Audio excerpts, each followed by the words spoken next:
যে বরবাদেও যেমন খুব অল্প সময়ের মধ্যেই পাইরেসি হয়ে গেছে, এবার তো প্রথম সপ্তাহেই হয়ে গেছে।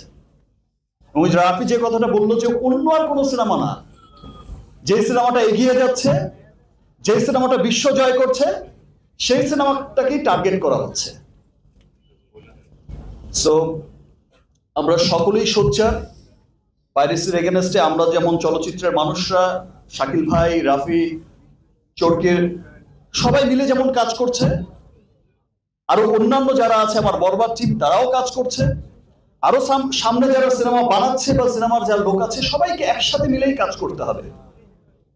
এবং কাজ করতে হবে আমার দেশের প্রত্যেকটা মানুষকে।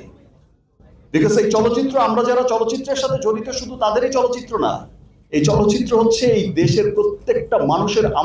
আমার যেমন অধিকার আছে চলচ্চিত্রের উপর, এই দেশের প্রত্যেকটা মানুষের সমান অধিকার আমাদের চলচ্চিত্রের উপর। সো আমাদের চলচ্চিত্রকে ডেভেলপ করতে, আমাদের চলচ্চিত্রের মঙ্গল কামনায় আমাদেরকে একসাথে কাজ করতে হবে। যেভাবে আপনারা সাপোর্ট করে যাচ্ছেন, যেভাবে আপনারা পাইরেসি হওয়ার পরেও এই যে শো চলছে 40টা 50টা 60টা হাউসফুল ব্যাকআপ দিচ্ছেন, ভালোবাসা, তেমনি এই ভালোবাসা নিয়ে সেই সমস্ত কুচক্রী মহলকেই রুখতে হবে, প্রতিবাদ করতে হবে, তাদের বিরুদ্ধে গিয়ে দাঁড়াতে হবে যে আমরা আমাদের দেশের চলচ্চিত্রকে ধ্বংস হতে দেব না। আমরা একসাথে মিলে ইনশাআল্লাহ আমাদের চলচ্চিত্রকে আরো অনেক অনেক দূরে এগিয়ে নিয়ে যাব।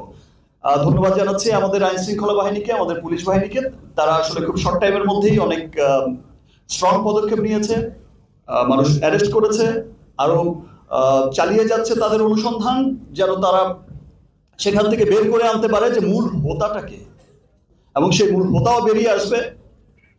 সে যেই হোক, যারা এই দেশের বিরুদ্ধে কাজ করবে, দেশের সংস্কৃতির এগেনস্টে কাজ করবে, দেশের চলচ্চিত্রের এগেনস্টে কাজ করবে, এরকম ঘৃণতর অন্যায় করবে, তাদের বিরুদ্ধে আমরা সকলেই একসাথে রুখে দাঁড়াবো।